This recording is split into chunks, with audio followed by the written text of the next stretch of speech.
你先回去吧，我想再走一会儿。那好吧，那我先回去了。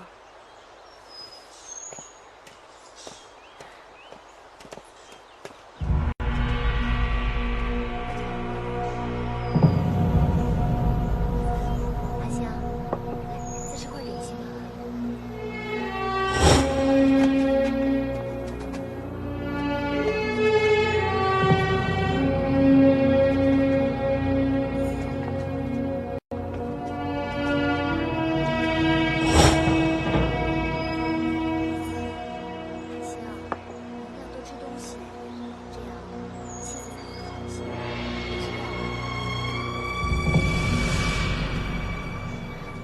少淑女，你看他们多亲密呀！听说韩香当了妃子之后，给了春华不少好处呢。你想说什么呀？没什么呀，我只想告诉少淑女，别太轻易把人当做知心朋友，别人可没把你当朋友。说完了吗？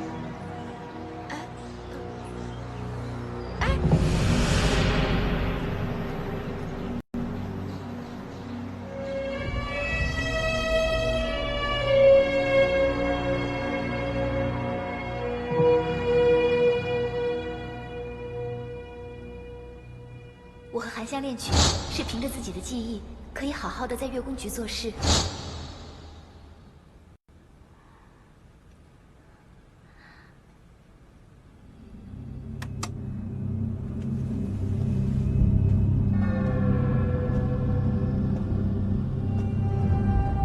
你跟韩香真的甘心当一辈子月宫？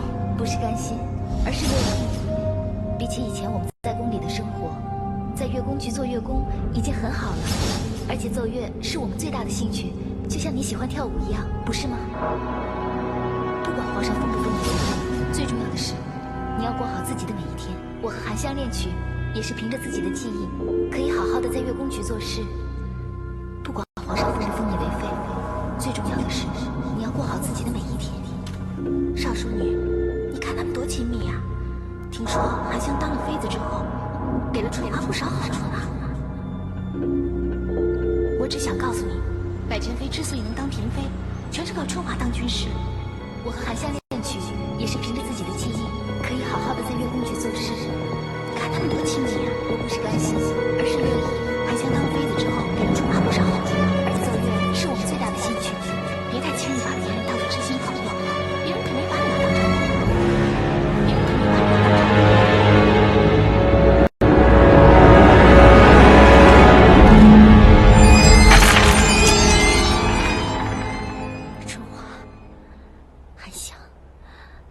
你们两个千万不要是有意骗我。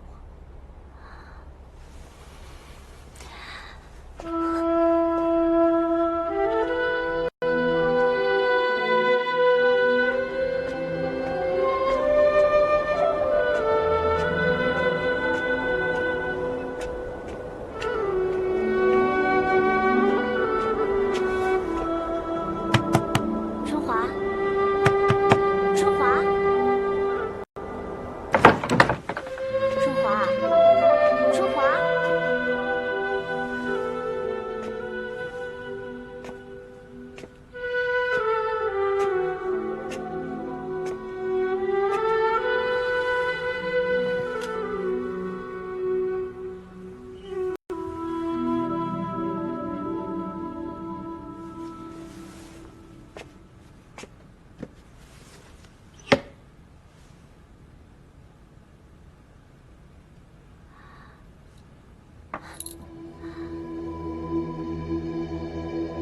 皇上跟太后赏给我一些东西，我留着也没什么用，我想把它们卖了，换作银两，转交给爹娘，应该可以，我替你想办法。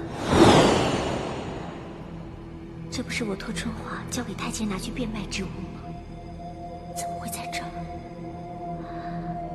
难道他真的是贪财弃义之人？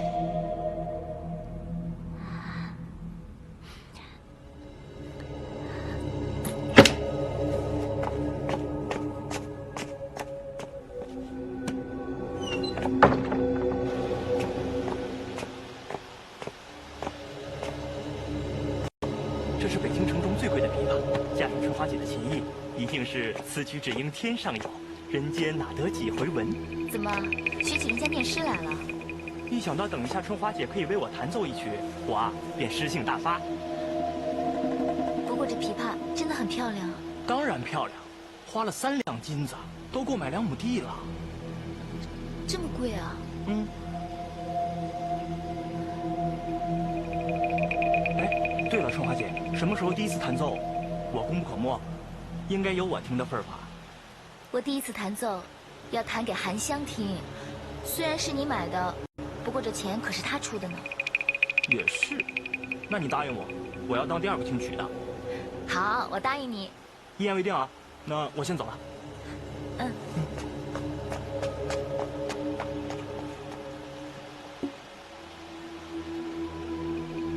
春华，你不是说淡泊名利吗？为什么买这样贵的琵琶？韩香刚被封为妃嫔不久，怎么会送这样的厚礼给你？难道七巧说的是真的？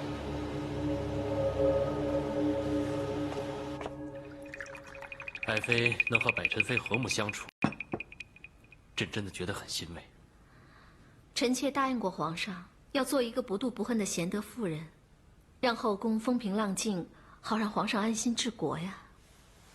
爱妃啊，你能如此为朕着想，朕真的很欣慰。皇上高兴就多喝几杯吧。好。哦，对了，百宸妃也像臣妾一样伺候皇上吗？要说到细心啊，她可不如爱妃啊。毕竟你在朕的身边已有20年。哎呀，皇上就别提年岁之事了，令臣妾很不安啊。你不用介意年岁之事，朕都不介意，你管别人怎么想呢？话虽说如此，但是皇上依然喜欢青春貌美的百宸妃，是吗？谁叫你当日与朕怄气？不过想想也是，百宸妃温柔贤惠，的确有令人疼爱之处。现在又能和爱妃和睦相处，那朕也没错啊。皇上请放心，臣妾一定视她如妹妹，既可一同伺候皇上，也可以在宫中多一个凉伴。来，这一杯是臣妾感谢皇上，带给臣妾一个如此可爱的妹妹。来，好。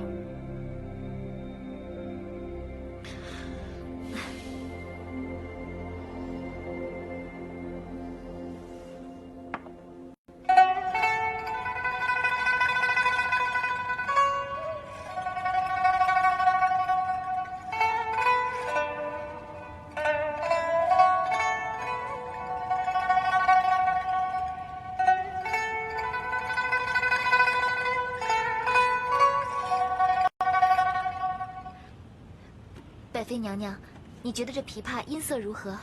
自然比你以前那把好多了。那当然了，我听小安子说，这个琵琶比2亩地还要贵。没关系的，工欲善其事，必先利其器。你要做一名出色的乐工，这个钱啊是省不得的。谢谢你送我这么贵重的礼物，相比起当年天寒地冻，你送我西域羊脂，这个又算得了什么？好了，礼物我已经收下了，从现在开始不要再提以前的事了。娘娘，你也试试这琵琶吧，也好。来，听一听这音准怎么样？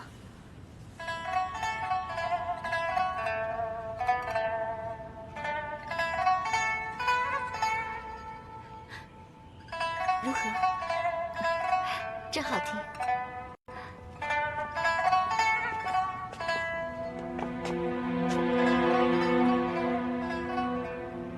劝我淡泊名利，自己却以有贵重乐器为荣，说一套做一套的小人。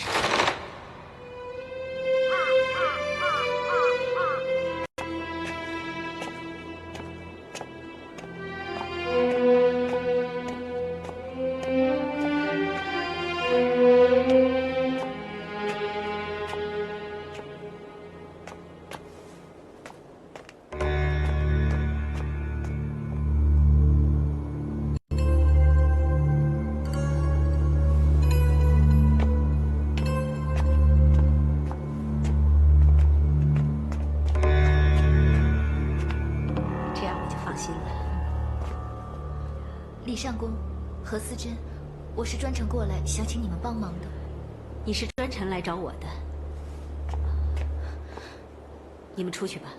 是。相信你们也知道，我和少淑女是同乡，也是好朋友。正是，我和李上宫也略知一二。那二位也应该知道，皇上几次册立妃子，都没有选上她。皇上立妃一事，我们上宫局是无权过问的。我知道，我当然不是让李上宫在这件事上帮忙，我只是担心少淑女在宫中太寂寞，会闷出病来的。那你想要我们如何帮忙？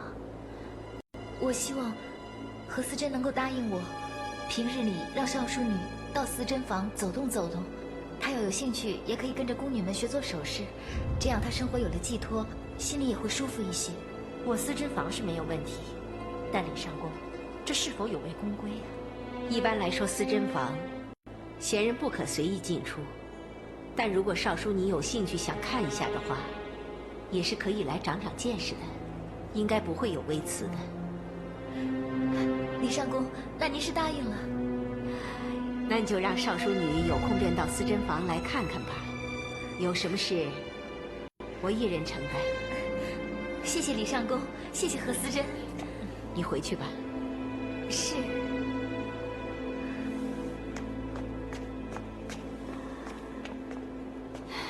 这孩子，还是这么热心助人。是啊，不过说起来，那些没被选上的淑女，也真是怪可怜的。唉，后宫之内，可怜之人岂止他们？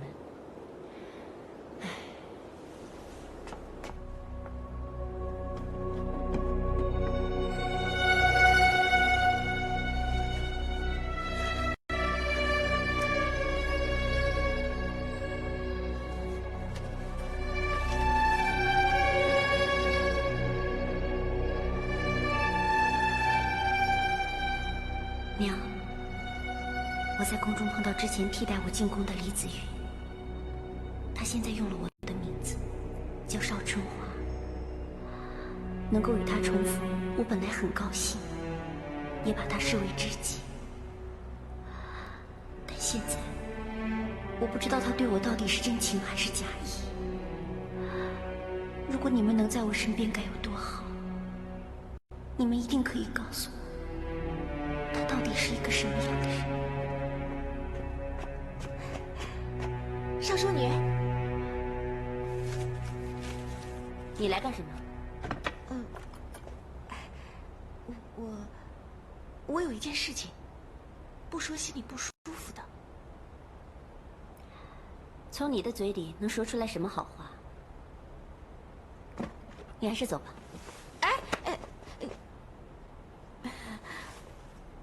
我今天在上宫局门前遇到了春华，她找李上宫向她提及你。他找李上宫提及我，关你什么事啊？虽然跟我没有关系，但是我气不公啊！能有什么事要你替我气不公啊？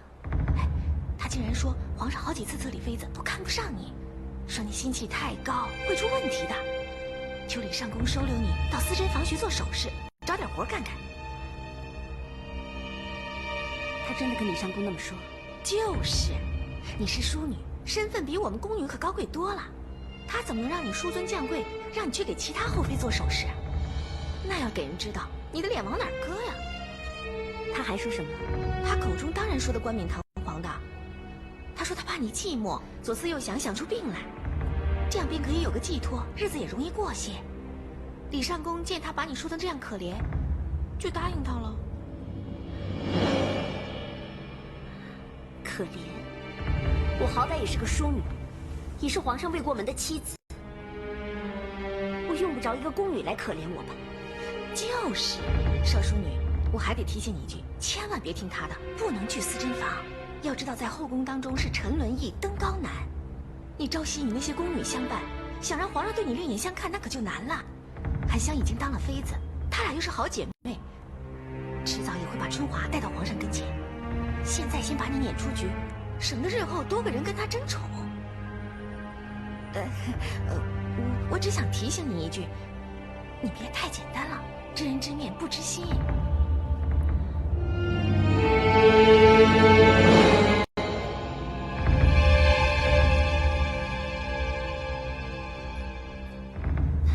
是吗？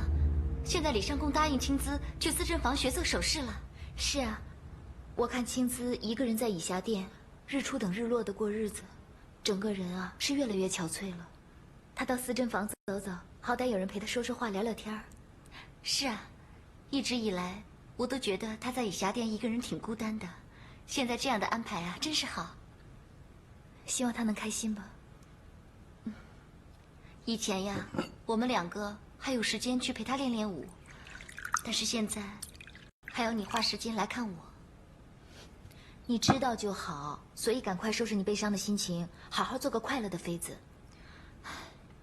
有些人想做做不了，而我却非做不可。韩香，你别胡说，这种话要是不小心传到皇上耳朵里，就是大不敬。这宫中人多口杂，是非又多，你可千万要小心啊。现在连说句实话都不行了。不逗你了，越说你的心情越不好。娘娘，万妃相约游园之时已到。知道了。春华，那你先回去吧。那你也快去吧。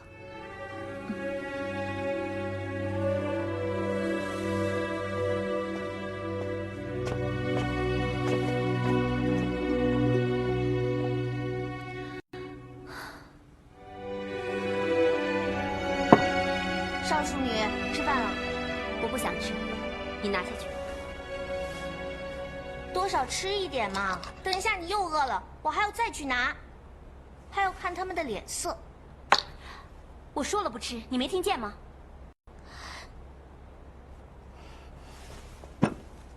不吃不早点说，害我白跑一趟，还挨一顿骂。你说什么呢你？怎么了？又被海棠气着了？你是主子，他是下人，他做错事情你就骂他两句，干嘛跟自己生气啊？你还记着我是个主子吗？那当然了，少淑女，奴婢春华有礼了。不必多礼。好了，你别生气了。你看我给你带来了什么吗？什么呀？这是我在乐谱房找到的一首汉代的乐曲，我觉得很适合做舞曲，所以拿来让你练舞。不必了，我看我还是去思珍房学做首饰比较好。你怎么知道我跟李尚宫和思珍谈过这件事？这后宫里还有什么秘密？说的也是，啊，那你觉得怎么样？如果你不喜欢去思珍房，去思治房也可以，可以看看他们做针线活。原来这一切都是真的。怎么，你不想去啊？对，我不想去。我少庆姿心高气傲，贪慕虚荣。我一进皇宫，我就想做妃子，做主子。我不像你和百寒香，淡泊名利。你们一辈子就只想做乐工。你到底怎么了？干嘛发那么大的脾气啊？这不是你以前说过的吗？你忘了？现在韩香做了妃嫔，你也拥有了最好的乐器，你却叫我去思珍房学做首饰，去思治房学做针线活。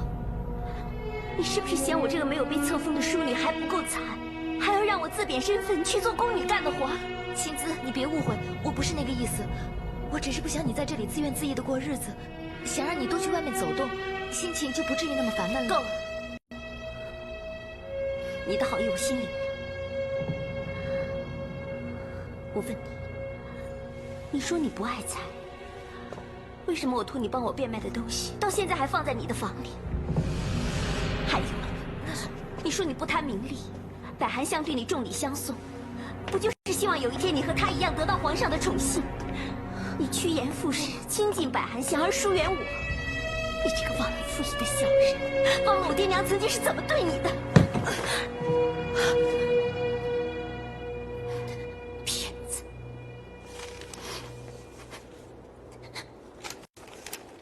是个骗子，是个大骗子，大骗子，大骗子，骗子！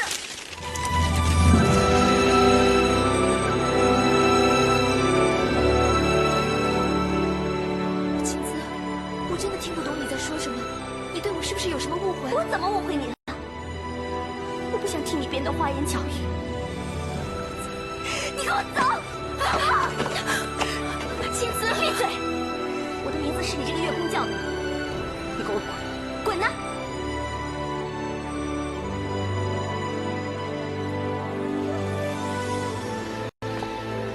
站着！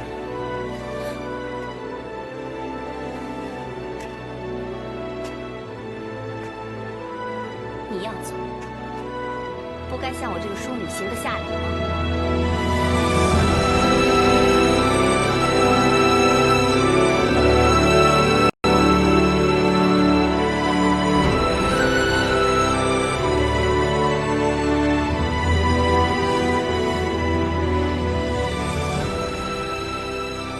少主，奴婢春华，先行告退。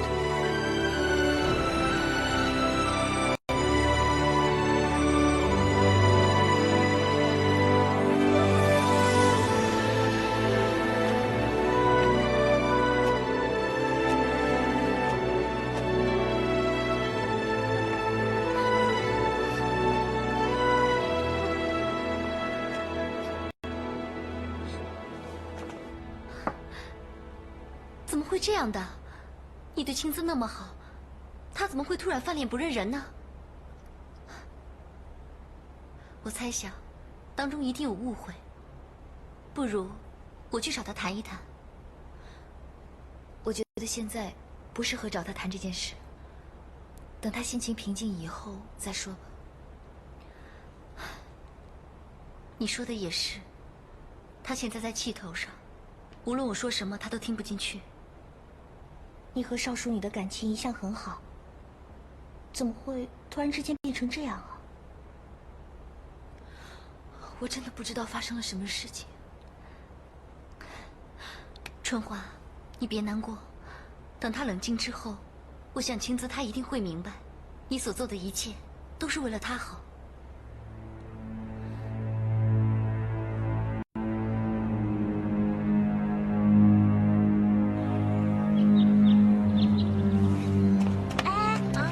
去御膳房找秋姑聊天啊？我也去。一下店就剩下你一个人做事了，你跑出去，少淑女不用伺候了。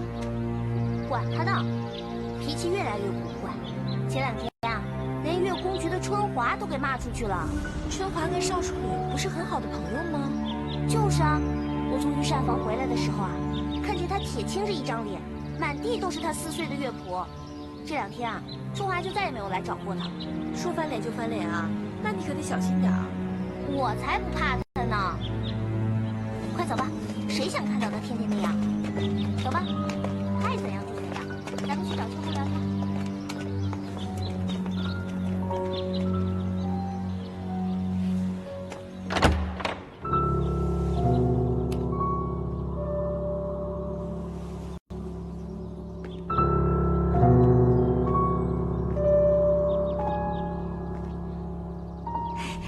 少淑女，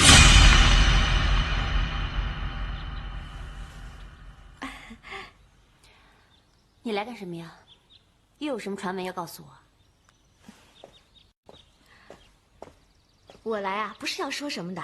御药房为太后切制人参片时，有些不完整的不能进给太后，所以御医就把这些交给我们了。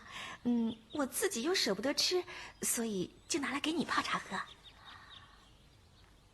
我不需要，你拿回去吧。哎，这些都是好东西，宫里的上等货，花多少钱都是买不来的。如果少淑女不用的话，也可以转送给你的家人呐。我放下了啊，告辞了。哎，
见太后。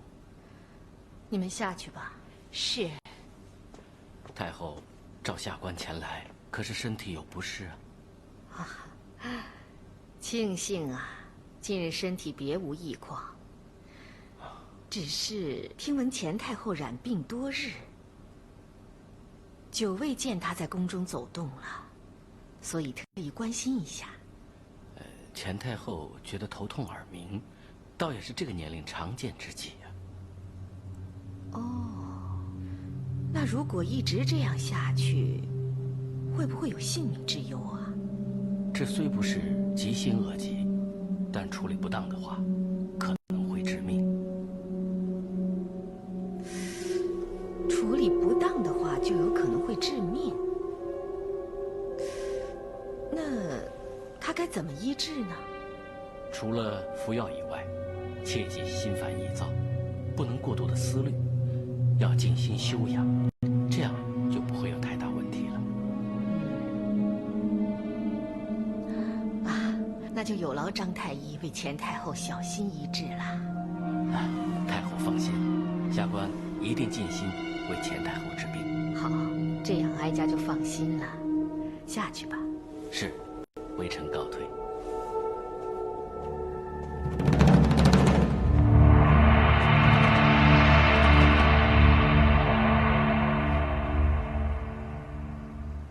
太后，老臣得知太后身体欠安，心中甚为担忧，特意进宫前来问候。舅舅不必担心，哀家的病虽说是长久之症，但是并非重症，静心调养，不会有太大问题。既然这样，那老臣就放心了。放心，舅舅，人总有个100年，只能说放心一时，不可能放心一世啊。太后何出此言呢？太后养尊处优，定能够长命100岁。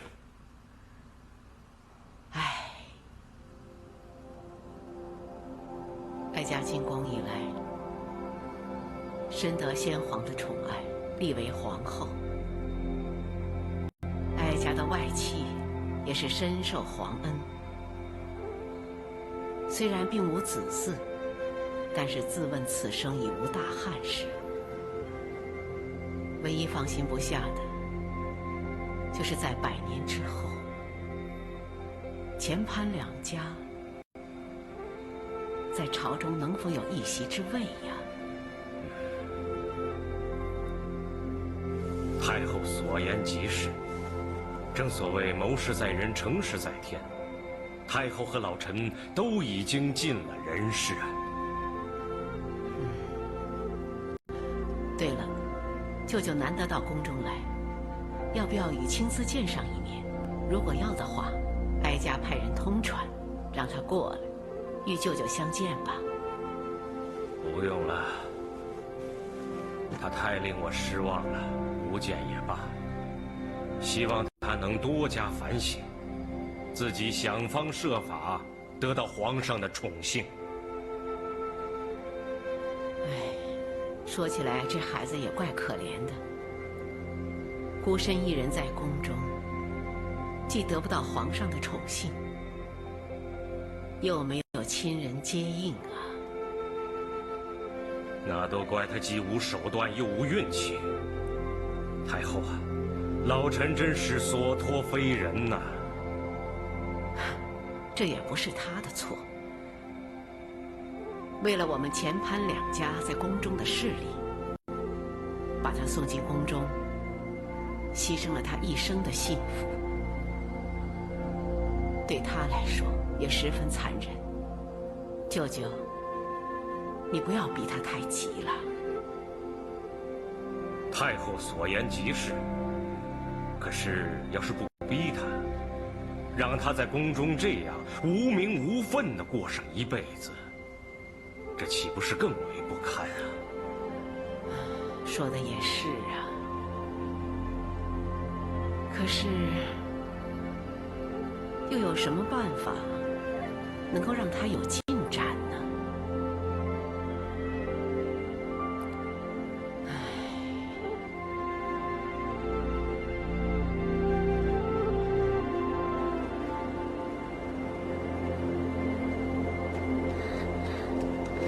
您放心，义父，这事儿义父，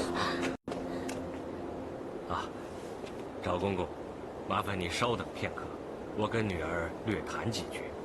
没问题。义父，青姿啊，数日不见，一切都好吗？义父，青姿一切都好。那就好。义父在宫外，仍在等待你的好消息。青姿自知愚昧，至今还未被皇上册废，令义父失望。我失望是一回事，你要为自己打算才重要。你难道就心甘情愿的这样无依无靠，像孤魂野鬼似的在宫中度过余生吗？太后能为你做的，全都做了。义父在宫外也帮不上你什么忙。宫中的事情都要靠你自己应付，你明白吗？青姿一定会再努力的。义父，我爹娘现在怎么样？我能告诉你的，就是你的爹娘没发生任何大事。你要想得到家书的话，那么你就必须让为父看到，我要你做的事一定要有进展，知道吗？你懂我的意思了吗？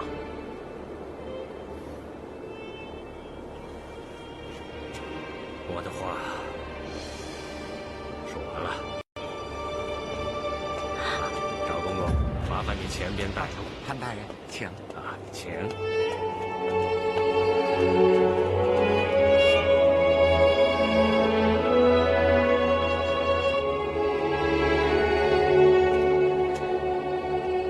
少淑女，你怎么了？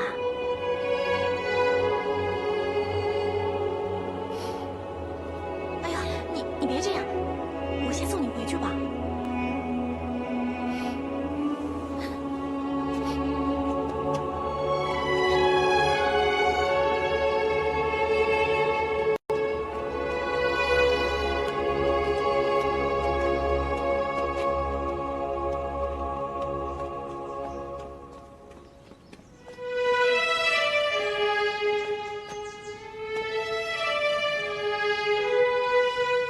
少淑女，你也太纵容他了，让我去教训教训他。哎，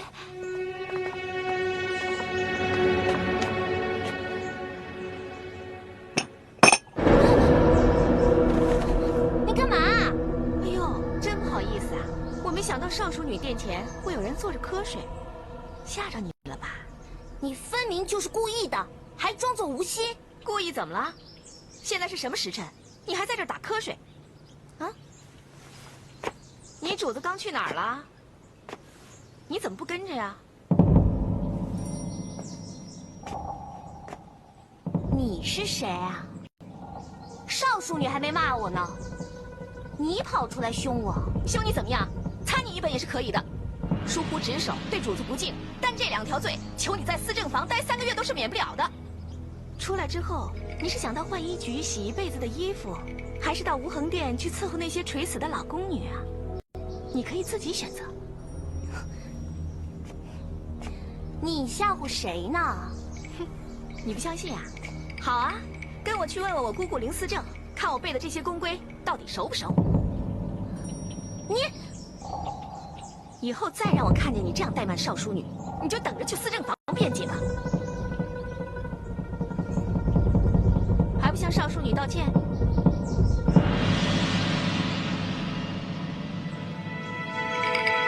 少淑女，对不起。少淑女，你是不是有点饿了？有一点。还不去御膳房弄点点心回来？是，我这就去拿。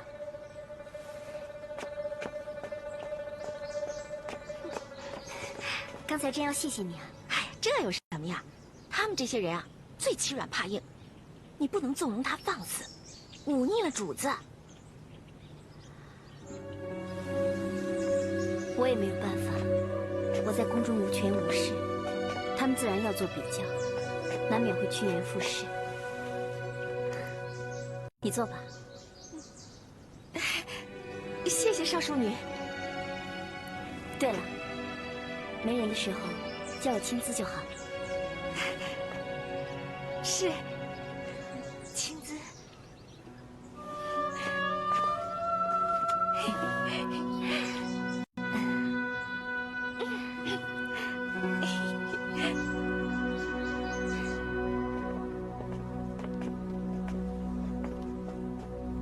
春华，方上仪，一会儿你到乐谱房把这几首曲谱找出来，跟乐工们一起练习，待会儿要演奏的。呀，这都是些激昂的曲目，我们是要替将军们践行吗？不是，是周太后要听的曲。周太后要听这些曲目啊？别问了，快去准备吧。是。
这病症怎么突然间加重了呢？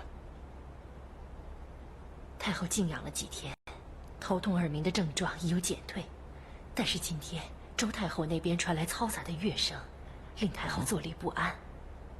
入夜后便觉得昏眩不适。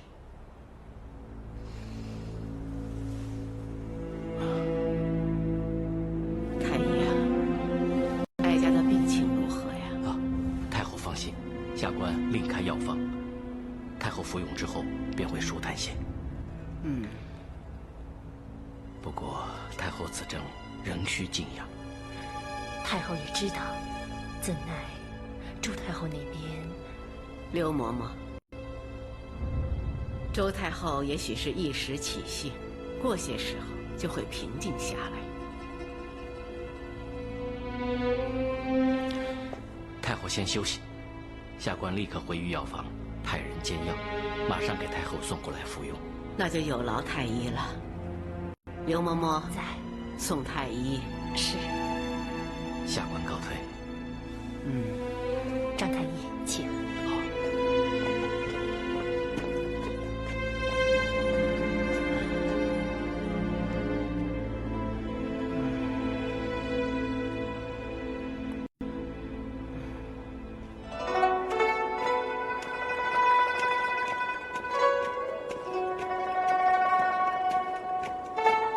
方上仪啊，胡公公，周太后今天又要听曲？